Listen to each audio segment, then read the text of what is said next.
I just woke up from a nap.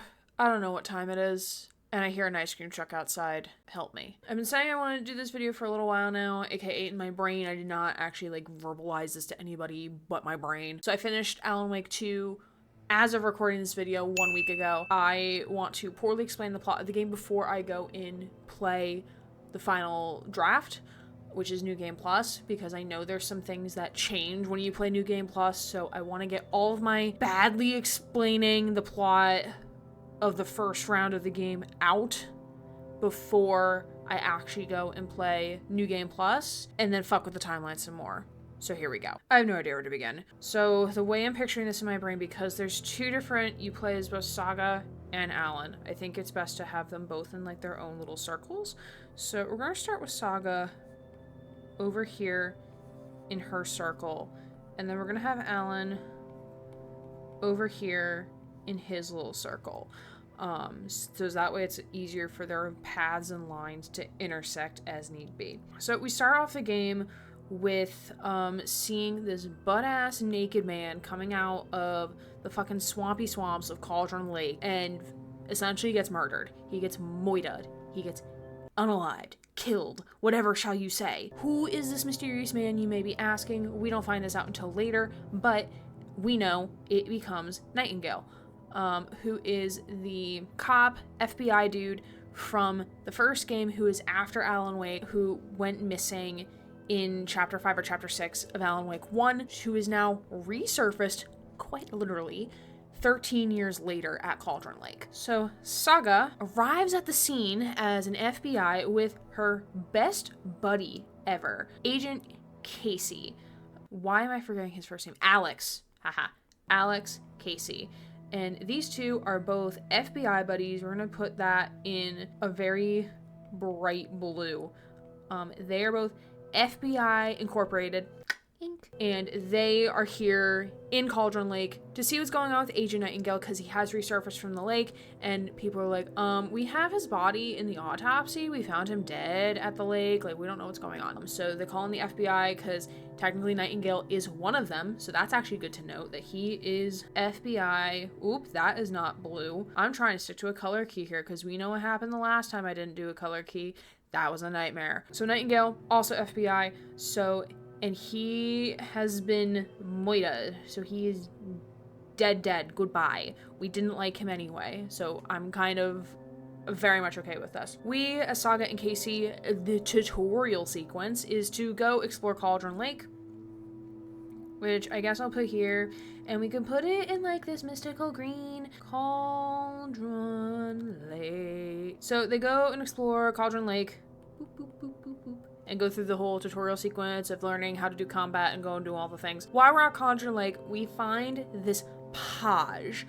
We find a page that leads to the wonderful Alan Wake. So we're gonna put page in question marks, because Saga is like, what the fuck is this page? It's all magical. It's got spooky shit on it. And that we later find out that it is actually Alan speaking through the page as he would in Alan Wake 1. The pages, as he writes them, are coming into existence. And there's also important to note that there's this giant tree at the lake we cannot traverse through, so there's currently no path to get to the shore of Cauldron Lake. The shore...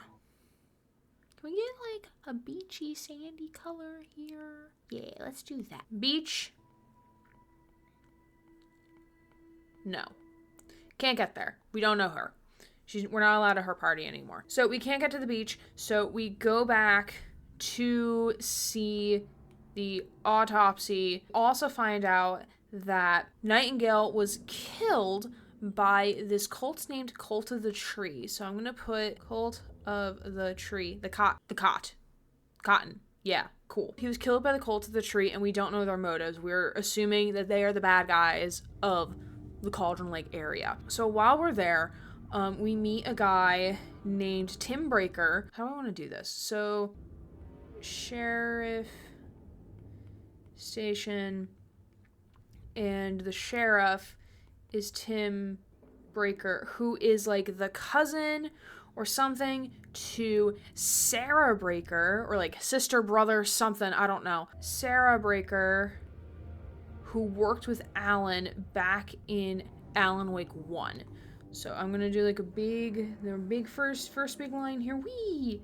So they know each other. It was probably explained where Sarah is, I just don't remember off the top of my brain. We meet up with Tim Breaker, who is also played by Shawn Ashmore, who plays Jack Joyce from Quantum Break. It's all connected, and we love Remedy for that shenaniganery. That's not a word. I just made that word up. It's fine. My stomach hurts. We go back to the sheriff's station, and Tim Breaker is there, and then we extract this fucking page out of Nightingale for some reason. Tim is like, oh, I've seen pages like that before, and he reveals pages. Like, he pulls out like a mountain of like 20 pages, and he's like holding one up to himself, and then suddenly Tim Breaker vanishes, and I don't know what to make the magical vanishing colory. Maybe like a gray, like me. Tim is gone. We don't know where Tim went. He's just disappeared now. He went bye-bye. And now Nightingale, in the darkness of the morgue of the sheriff station, is now alive, and we're like, huh, what? Bro? Hello? Why? I don't even know what color to give this. Well, let's make it orange for funsies. We need some more color on this very darker color palette page right now. So Nightingale is now taken. So he's one of the taken now. So he is extra crispy, extra alive, extra evil. So we don't like that at all. He fucks off. Like, he's basically the introductory to the combat stuff of the game, and basically cueing that nothing is safe anymore. And we love that for us. We now have to go track down Nightingale wherever the fuck he went to, and we think he all went back to Cauldron Lake, and we have to continue part of this ritual thing, I guess. I don't know. We're uncovering more stuff about Cult of the Tree. Alex Casey's here along the way with us as well. We get back to the lake, and remember that tree that I remember telling you about? Yeah, so apparently that's an overlap. What are overlaps? Overlaps allow people to traverse between not the Upside Down, this is not Stranger Things, the dark place, and the real realm.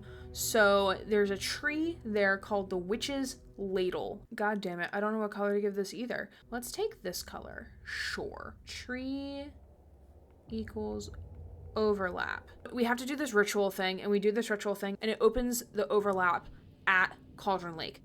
So she goes through the overlap. In the overlap, she's able to converse with a moment with Alan Wake. We're gonna put a line to here. After we're done talking to Wake, we then have to defeat in a boss battle, because yes, there's now boss battles in this game. I mean, wait, there were technically boss battles in Alan Wake 1. What the fuck am I talking about? We now have to fight Nightingale in the first ever boss battle, and I was so fucking scared because I ran out of flashlight batteries. And then my Twitch chat was amazing. It told you, oh, hey, there's things that drop by. And I'm like, oh, cool. Thank you. We defeat Nightingale, and he's officially gone. He's not coming back ever again. Thank fucking Christ. And then after we defeat Nightingale is when we get access to the beach. Instead of no access, it is now yes access. Yay. Smiley face. Yay. We can now go to the beach, and you'll never guess who is at the beach. None other than Alan, middle name Wake. I don't think we know his middle name. So Alan is now back in the realm. He is no longer in the, not Upside Down. I'm going to keep calling it the Upside Down because that's what my brain thinks of. He is no longer in the dark place. So we bring him back to the sheriff station. So Alex Casey is accompanying him at the sheriff station. They're at the sheriff station. They're just chilling. This is when we can discover, I believe, that we can traverse between both timelines. So we can continue on as Saga, and we can continue on as Alan and seeing both sides of the story, essentially. I honestly forget what I did first. I think I did go to Alan's side for a little while. So Alan's side, I have a lot of space here, actually, fun fact. So this is all taking place. I'm going to put Bright Falls in not yellow. Wait, this is yellow. And then we'll touch on the other areas as we get there. So in Alan's area, in the wonderful, not upside down, in the dark place, he goes through a series of unfortunate situations. So I will try my best to categorize these as followed. So we're going to kind of start from up here. In the dark place, he is currently writing Return, which is his novel to hopefully get out of the dark place permanently and kind of undo everything that has been done. In the dark place, he is currently writing the book Return, and he goes through a couple drafts of it too. So he is writing Return, and he goes through his first draft. So within this first attempt, he goes through to this. He does a couple interviews with Warlin Door, who is known as Mr. Door. Warlin Mr. Door, that is a perfect middle name if I've ever heard one, which is a late night talk show host within this dark place realm of New York City. So he goes through a couple of interviews, and he also meets the actor for his character, Alex Casey, who is Sam Lake. Sam Lake actor appearance, which is absolutely fucking crazy. So while we're there, we have to uncover a murder site for some reason, because he keeps going on about like the story that he's writing himself out of needs to match the environment. So he needs to write a horror story. I guess horror equals murder. I guess that's a correlation there. I don't know. So we have to go through the murder sites. We create murder site 1, and we go through the undergrounds. Am I gonna have enough space? I should have enough space. We go through the grounds of the NYC subway system is essentially what is going on.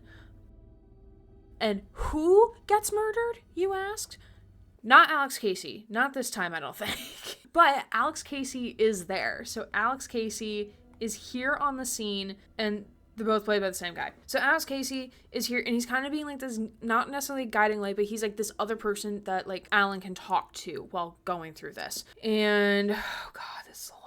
I feel like I'm being full-blown conspiracy theorist, but this is fine. So someone gets murdered in the underground subway system. At the end of it all, the New York subway system, there's like a place really far deep in there that becomes the murder site. And then Scratch shows up. So we need a color for Scratch. We're gonna make it like bloodthirsty red, like this shade of red. Yeah.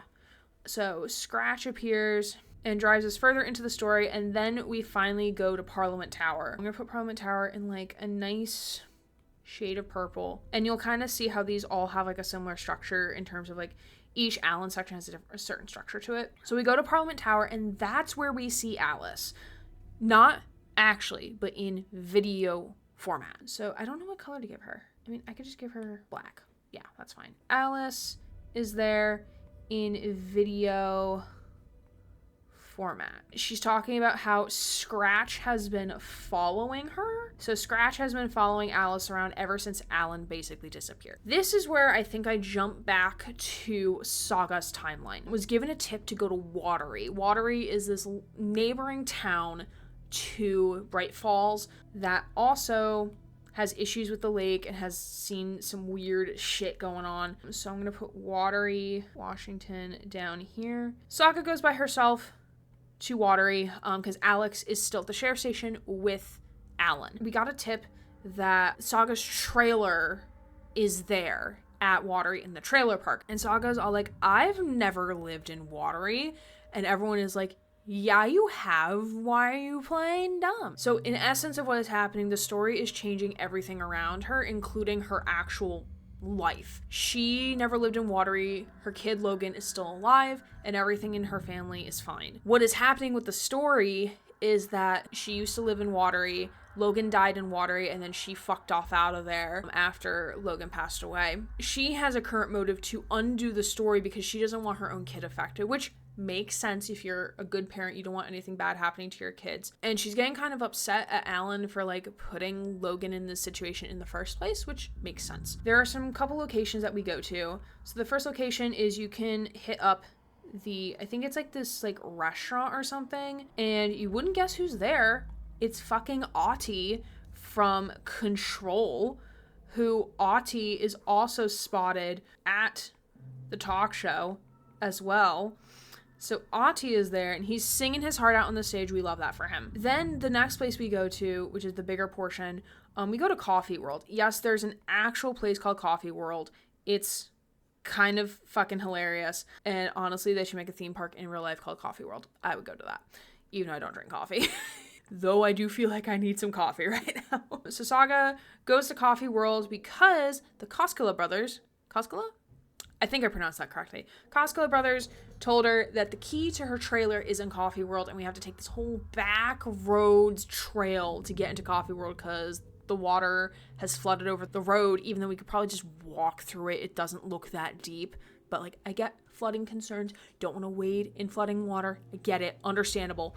I watched the Weather Channel a lot growing up. So we go through Coffee World, and of course there's Taken everywhere in Coffee World. We get the key to the trailer park. We go to the trailer park. Upon arriving at the trailer park, we meet our favorite old god rockers, as in the old gods of Asgard, and I have no idea what color to give them. What color have I not used that yet? I don't even know. What is color? I don't know. Actually, I'll just use this color for them, because that's the color of the old god shirt I'm getting. Thor and Odin Anderson. And you're probably wondering, Anderson seems like a really familiar last name. Well, guess what? Saga's last name is also Anderson. So they have a moment, and they're actually fucking related. So one of them, I think it's Thor.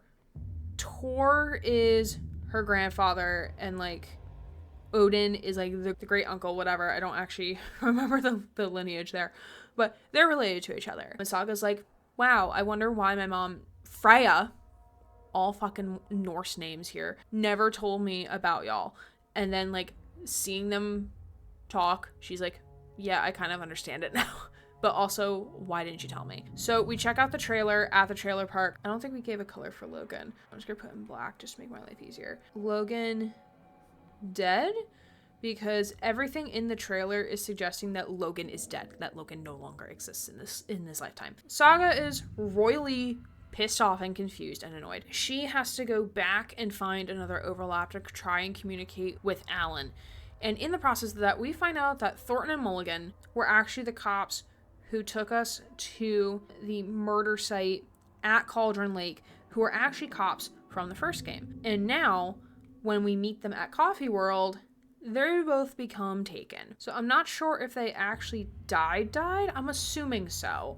I'm assuming they died. So I'm gonna put that in red, because they are probably fucking dead. They kind of lead us to a place called Koskela Knights Club. It's like a motorbike shop thing. Imo and Yako work. They're kind of little meme boys, and I love that for them. We go to the Knights Club. We find out that Imo and Yako actually are heads of the Cult of the Tree, and Knights Club is kind of their hideout. Cult of the Tree affiliated. We get the clicker. The all-knowing clicker from this location. I'm going to try to get like a decent, like a very, I don't know if I'm going to be able to see this. Oh, you can see it. The clicker. And then we open an overlap in Coffee World. Did I make a color for the overlap? I did. So there's a well in Coffee World where someone drowned in there. It's like an old folk tale, which matches what had happened to Logan, coincidentally, or not coincidentally, however you want to view it. The well is the overlap. We go into the overlap. We get to speak to Alan again. And it's really fun when you get to go into the overlap and speak to him, because it's a different conversation when you speak to him on your side and then speak to her on his side. It's totally different. It's really cool. So in the overlap, we also fight Thornton and Mulligan, and we kill them. Goodbye. I'm so sorry, my sweet princess. Oh, I forgot to mention, back at Cauldron Lake, there is an FBC station. I did the B first. FBC station. And there's actually FBC stations kind of lurking all over the place. They have these nursery rhyme things going around, which is like, they're like collectible things. It helps you when you complete them. You get like little power-ups and charms for Saga. But there's these FBC collection things, like literally, quite literally all over the place. So FBC rhymes, which is what their nursery rhyme things, and they make an explanation of why these are there. And if you don't know what the FBC is, the Federal Bureau of Control as in the 2019 game from Remedy. It's all connected. As Saga, we go back to Bright Falls and we return to the lodge, which is where our setup essentially is. So they have like a little stakeout area, a little setup thing. Do I know what to call it? No. So Alex is actually there with Alan. So he is here and Alan is here. We see a cutscene of what happens in between while Saga is returning from Watery. And what happens is that the Cult of the Tree shows up. Cult of the Tree is kind of spying in, and they fucking destroy the setup. They're trying to get to Alan Wake for some reason. Casey flees after because he's trying to protect Alan, of course. And then Alan goes after Casey. So Alan goes after Casey, and then Saga goes after the both of them. The fucking FBC show up after Ilmo almost kills Alan. So Ilmo is about to come over here and kill Alan, but gets stopped by Saga. Saga's actually the one that intervenes here. So Saga puts a stop to it, and then the FBC shows up and detains both Ilmo and Yako. So FBC detains Ilmo and Yako and detains Alan. FBC. Yes, there's FBI and FBC. We just need now an FBA and an FBZ, and then we'll be all be fine. It's fine. Saga is now officially off the case, as told by Estevez. Off case. Casey has gone missing. We do not know where he is, and I don't know what to put this in. I'll put it in like a royal purple or something. I don't know. He is MIA, which goes with FBI and FBC, probably. Lots of initials, lots of things going on here. Alex is FBI, or... See? Now I'm getting confused. Alex is MIA, and now this is when I switch back to Alan. So he is now writing his second draft of Return. So we're going to extend this down here. So now we're going into second draft territory. So we start back up at the talk show, and we get the wonderful performance of Herald of Darkness, which is the most beautiful thing I've probably ever seen. Even though, like, I got a little bit, like, frustrated with it when I was playing through it, like, you cannot deny, like, it is so fucking well crafted and well done within the game as a whole. Herald of Darkness essentially serves as a Alan Wake 1 recap, if I can spell recap, in its own beautiful, wonderful way. So we get out, we do through Herald of Darkness, and then I forget that every time this happens, there's a mysterious phone call. Yeah, I'll put in brown, why not? Yeah, there's a mysterious caller that keeps calling who tells Alan to go to the Ocean View Hotel, which, if that name sounds familiar, it is because it is a name of the Ocean View Motel from Control, which is like this in-between gap of how to get through places within the oldest house in New York City. So, coincidence? I think not. So mysterious caller tells us to go to Ocean View Motel, and we do, which is where the next murder site is. And this is where we meet the very curious Thomas Zane. Thomas Zane is a poet who is mentioned a lot within the first game because he went through a very similar situation to Alan, and now he is also with Alan within the dark place. So Thomas Zane is in room 665, Neighbor of the Devil. So Thomas Zane and Alan are there, and they're having a blast. They're having a good time. I think they're on some sort of drugs. We don't fucking know. I don't know what even drugs you can find in the dark place, but who am I to judge? I'm not there, thank God. We find out that Alan is writing Return to try to get both of them out of there, and Thomas Zane was helping him write Return. So he's kind of like a little co-author, if you will. Co-author, question mark? So now we have to go through the hotel, figuring out where the murder site is, and Alex Casey is here again, so I'm going to put Alex Casey part 2. Yay, we love Alex Casey, yay! Rip his voice actor, because we love him very, very much, and he did wonderful as Trench and Casey in their respective games. So we're still within the hotel. Scratch shows up again, tries to kill us, but doesn't work. We complete the murder scene, and then we go back to Parliament Tower to see Alice in video format. Alice Part 2. And then that marks the conclusion of that branch of the second draft of Return. I'm actually going to expand this canvas a little bit. I'm just going to bring it a little bit more down. So we come back to Saga, and Saga gets a phone call from Tor and Odin, specifically from Tor, telling Saga to go to the Valhalla nursing home, which is in Bright Falls, or it's like out of the way of Bright Falls. So like I'll put like quite literally out of the way. So Valhalla nursing home is where Tor and Odin reside, as well as Ahti. Ahti also resides at the Valhalla nursing home, and Rose also works there. Rose is a waitress from the Oh Dear Diner, back from Alan Wake 1, who also works at the Valhalla nursing home for some reason. And there's like a bunch of other people who live there, as well as like Pat Main, who you hear radio broadcasts from as well. So at the nursing home, we encounter Rose. So Saga goes there.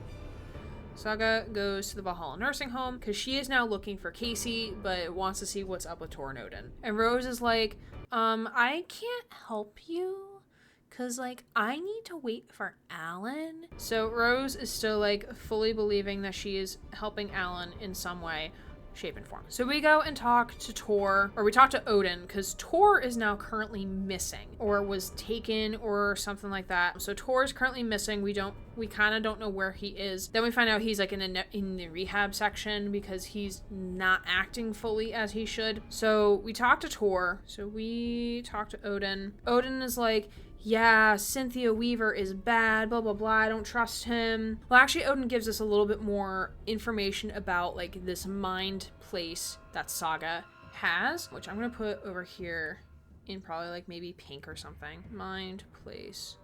Only in pink because I literally am running out of colors. Saga has access to this mind places, which is how she, like, sorts and organizes cases really well. Tor and Odin, I think, but specifically Tor, both have the ability to do this as well. And while within the mind place, they can also communicate with her fully within the mind place. Odin is currently like almost feeling like he's underwater, like he can go into the mind place with Saga and communicate with her in that way and tells her what's going on. Well, we're kind of exploring around. Cynthia Weaver is the old lady of the light who I believe adored Tom Zane. And actually, this old house, not the oldest house, but this old house was actually Thomas Zane's old home. So Cynthia felt some kind of way about Thomas Zane and had this angel lamp that Rose stole from her. So I'm going to cross that out and then be like, wee, Rose stole it to then give it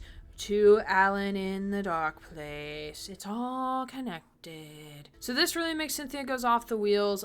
She goes and to take a bath, and the Taken essentially take her. So she is now taken, and she took Tor into the overlap, which is the lake, or like the little pond. Pond equals overlap. So we go into the overlap and we rescue Tor and we kill Cynthia. Rescued. And Ahti is here giving sage advice as per usual. We also see a spiral door as well, and we're like, huh, what? Which we definitely do see that in the Ocean View motel in Control, but there's a spiral door there. And I think we also do see a hint of the spiral door when fucking around in Parliament Tower as well. So this is when I switched over to do third draft with Mr. Alan Wake himself. Third and final draft, probably. So at the end of this, we learned that Scratch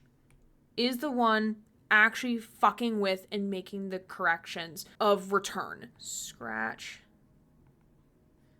and Return, which is a big sad. So basically, that meant Zane lied to us. So we have to go back. I think we do like another TV interview or something. I don't remember. This part's really fuzzy to me for some reason, even though it's like one of the most recent things I did. Oh, yes, we do actually meet with Dor again. We meet with Warlandor, and it's very ominous. He's talking about like how when it's your time, like you need to play your part, something of the sort. I don't exactly know. We get another phone call from Zane, I think, and then we go back to room 665, and Zane has this most insane video footage. Like, it's so fucking weird. Zane gets shot in the head, which I'm gonna put here. Zane shot in head, which now thinking about it mirrors something that happens later in the game, and I'm like, that's gotta be on purpose. The last murder site that we have to go and find, oh fuck, where was it? Oh, was at Poets Theater or something like that. Poets Cinema.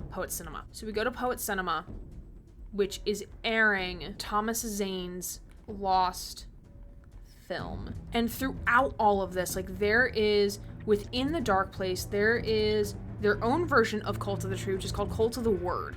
Cult of the Word. And you have no idea how many times I've wanted to say Cult of the Lamb throughout all of this. There's connections of Cult of the Word, like, throughout here. So, like, Cult of the Word is behind all of the murders so far. This loop, they were doing a live theater performance at the hotel, which I forget what it's called at the top of my head. I think it's called The Cult, quite literally. So Cult of the Word is here too, and they believe that Alan is the head of this Cult of the Word, or Casey does at least, Cult of the Word. And then Casey is also here. Casey also dies a couple points within here, but doesn't actually die. So it's like, it's kind of weird, but whatever, it's fine. So we go to the Poets Cinema, we unlock the film essentially, and then do we fight Scratch again?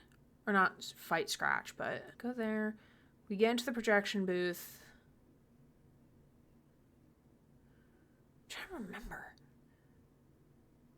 Okay, so that part's really fuzzy to me. I don't remember exactly what happens. For some reason, we get cut off, so we can't go back to Parliament Tower after we see what we saw. And I'm just going to leave a little blank spot here just in case I remember what it was. So we go back to Saga. We get forced back into Saga's timeline, essentially. So we head back to the sheriff's station. We're like, we need to start, like, we need to figure out shit. We need to talk to Wake. We have the clicker. We need to talk to Wake. So we are telling him that we have the clicker. So we tell him we have the clicker, and Alan is like, give me the clicker. Hurry. It's going to be too late. And then Ilmo and Jaco in the cells are like, no, don't give him the clicker. No, it's bad. And then right in front of our eyes, Alan turns into Scratch. Question mark? He kills Jaco. Jaco is now dead. And we have to fight Scratch. And he fucks off for a little while. Not totally gone, but he fucks off enough time. So we finally get to talk to Agent Estevez at the sheriff's station, who is sent by FBC. And she kind of fills us in on what's going on. Casey is also at the sheriff's station. So Casey is no longer MIA. He is okay. He's a little injured though. So we talk to them, and then this is kind of what initiates like endgame shit. So we go back to Cauldron Lake. We go back to the beach. We have to do this summoning ritual to bring Alan out of the lake, and which is called Dark Ocean Summoning. We have a fucking rock party at the lake, and it's so fucking great. Except for when my computer tried to cry. Summoning Alan. And we have all the players there. Everyone is there. Estevez is there. Saga. Alex. Oh god. I don't know how to do this without breaking everything. And then Tor and Odin are there. So we are mega summoning Alan with Dark Ocean and summoning. We fight the Taken. We then discover that Alan was summoned back in time. So Alan summoned back in time. Similar to Quantum Break, it's kind of like a loop. Like, they had to do what they did in the future in order to have the past happen, so this is all connected to each other, right? Because if they don't do what happens in the future, then the past doesn't happen and then time breaks, essentially. So then Scratch makes an appearance. So Scratch shows up. He shows up to kind of ruin the party. Try to contain him, but we don't contain him. So I'm going to put this in like a brighter yellow, I think. So we try to contain him, but that doesn't work. He busts out with his Taken powers. Whee! he busts out because he's taken and it doesn't work. He leaves Alan's body. So he is no longer infecting Alan. Alan is now Alan again, for real this time. But now Casey is infected with Scratch because he's too weak. From the little injury that he got, he's too weak. He now becomes Scratch, or Scratch is now in him, something of the sort. We have all that happen. Saga now goes into the dark place. So actually, I now remember what happens here. So I think I remember what happens here. So we do a Parliament Tower, or we do some sort of sequence, and Alan learns that... Oh, wait, was that before or after? Wait, I think, yeah, because we do Parliament Tower again at some point. I know it gets interrupted before we can actually go to Parliament Tower, but we do go to Parliament Tower, and we see Alice's video. Alice dead? Question mark, question mark. Alice, like, dies. And Alan's like, no, fuck everything. I'm gonna try whatever I can to get out of here now. Blah, blah, blah. He doesn't care about anything else anymore. Blah, blah, blah. Saga is now in the dark place, which is her own mind palace. Her own mind place is now the dark place for her. And it's basically playing tricks on her, telling her that she's awful. She is living a nightmare within her, like, safety net of a mind. And basically has to convince herself, like, no, everything is fine, blah, blah, blah. And breaks out of it. So when she wakes up, she's now in downtown NYC. And by the way, I forgot to mention that Tim Breaker is also in the dark place. So he disappeared to the dark place trying to find Warlindor because he believes that Warlindor was trying to stop him from telling Saga something that he saw off of that page and gives Saga that page. Tim Breaker. So we, as Saga, I believe we go as Saga, into Parliament Tower, and we join Alan in the writer's room. So she accesses the writer's room through Parliament Tower, and Alan accesses the writer's room through the Valhalla nursing home. He goes to the nursing home. Rose gives him access to the spiral door, so he goes in there, and now he is in the writer's room. So the two of them come together to finish out Return as co-authors. And they're talking through, within the Mind Palace, they're talking through how to finish the story, and them saying, like, oh, like, there needs to be, like, the hero needs to make a major sacrifice because we're going to save as many people as possible, because Saga was originally concerned, like, I want to save Logan, and Alan's like, well, we need to save as many people as possible. Like, your daughter's going to be saved, but we need to save as many people as we can. They take the final chapter of Return, and we go into this alternate timeline, essentially, which is like infinite Deerfest at Bright Falls, when he goes into like this bubble because he was trying to stop Casey. Saga has all of the things. She has the clicker and bullet to put a stop to it, and I believe Alice is the reason why those things are there. They finish out the story. They kill Alan, and then Saga and Casey are reunited, and the first part of the game ends with Casey and Saga calling Logan, and Casey being like, is this the end? And then it cuts to credits. And then at the very end, we see that Alan is still technically alive, so not actually. He's not actually dead, and we see that Alice isn't actually dead either. She faked it, because she is trying to help Alan from the real world by giving all of these tips and tricks and trying to give him the hope to come out of this loop. And the end is, it's not a loop, it's a spiral. Roll credits for real this time. And the end. Until I play Final Draft, and then this is gonna get so fucked up even more. Yeah, and looking through, like, I know I'm definitely, like, this, oh my god, this is actually kind of insane. So this is where I'm gonna actually go through and start, like, adding things. At the hotel, we also realize that Jesse Faden and Dr. Darling can be seen, which is making me wonder, like, what is happening over there and why are they poking around. They also do say that the dark place is a threshold. Also ties into the idea that the FBC can enter the dark place and want to enter the dark place to figure it out. But I think that's it. This is absolutely fucking wild. This looks like art. This honestly looks like art. So you guarantee that I will be back after I finish final draft and we'll make some more edits. So I'll see you then. I've been meaning to record this second half of this video for months, and here I am. I should give some context. I have tried recording the iPad version of New Game Plus and the 2 expansions almost 3 times now. I was in the middle of my 3rd attempt when I realized things are not going as planned. For some reason, my iPad is glitching when I go to screen record it, because how I typically record these videos is I do my camera overlay in OBS and then I screen record my iPad like on the iPad itself and then upload it to Google Docs to upload it to my computer, etc. For the first half of this video and for the Watch Dogs Poorly Explained video, it was fine.